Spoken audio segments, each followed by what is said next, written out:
Parce que ça tape dans l'imaginaire, et tout ce qui tape dans l'imaginaire touchera forcément toujours plus les gens que tout ce qui tape dans le réel. Le réel est déjà bien assez présent. C'est ça le gag en fait. C'est aussi la même raison pour laquelle Blanche-Neige avait marché.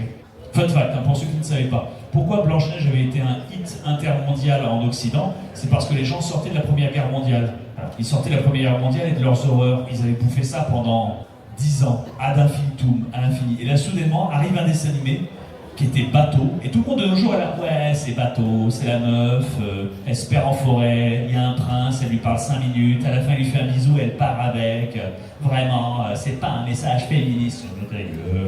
À l'époque, les mecs le savaient, vos grands-parents n'étaient pas plus cons que vous, ils étaient au courant que le truc était bateau, primitif, et avait un storytelling extrêmement simple. Mais, ils allaient au cinéma, ils le regardaient, les musiques étaient jolies, le doublage était sympa, c'était coloré, ils ressortaient et ils avaient passé 1h30 de... 1h30 de ça, plutôt que 1h30 de tiens, tu te souviens de ton pote Philippe? Ouais, bah le gaz moutarde l'a enfin eu. Ça a pris 12 ans parce qu'il avait juste pris un petit coup dans le pif, puis voilà. Ils se bouffaient ça à longueur de journée. Genre le taux de mortalité infantile, il était encore là si tu veux. Donc tu tapes ça pendant 1h30, tu sors, pouah, tu respires.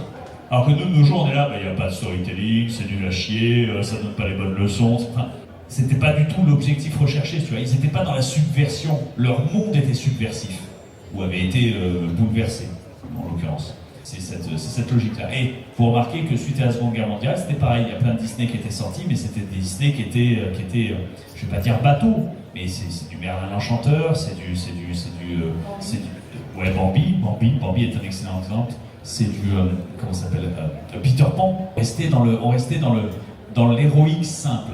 C'est qu'à partir des années 90, maintenant que le trauma était un peu effacé, si tu veux, que là on a commencé à faire des histoires un tout petit peu plus alambiquées, avec un peu de drama. Pocahontas, c'est un drama. Alors ça, c'est un drama Disney qui finit bien, mais c'est un drama, il y a un peu de conflit dedans. Alors, la vraie histoire. Voilà, bien sûr, ouais, non, c'est n'importe quoi. Moi, c'est surtout Radcliffe qui s'est fait chier dessus par Disney, alors que le pauvre, le vrai... De merde.